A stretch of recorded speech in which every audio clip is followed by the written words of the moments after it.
We are having a difficulty at the moment, technical difficulty, getting the audio as we look at the 9 justices and the lawyers who will be arguing this issue.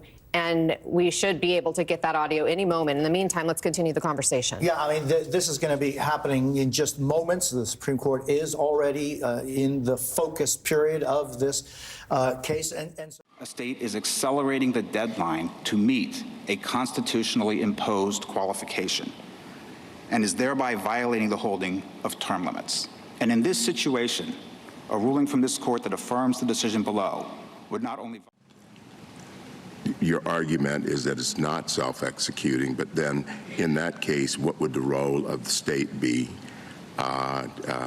Or is it entirely up to Congress to implement the disqualification in Section 3? It is entirely up to Congress, Justice Thomas, and our argument goes Section 3 is non-self-executing. We need to say something more than that, because a non-self-executing treaty or a non-self-executing constitutional provision normally can still be. The key point with Griffin's case and why it's an important precedent, despite everything Your Honor said, it is not a precedent of this court.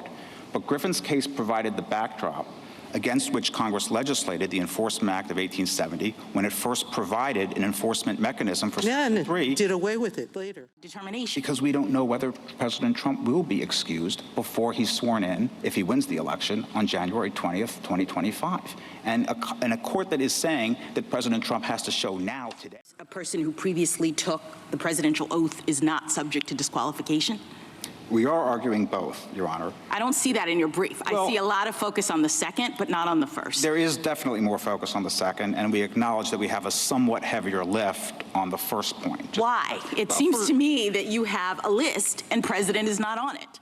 I believe they could. And the impeachment clause says that the President, the Vice President, and all civil officers of the United States shall be removed from office upon impeachment and conviction. But it doesn't say that's the only way you can remove them. I mean, Congress can defund a position, and effectively, it's not quite the same as formal removal. But the other relevant precedent is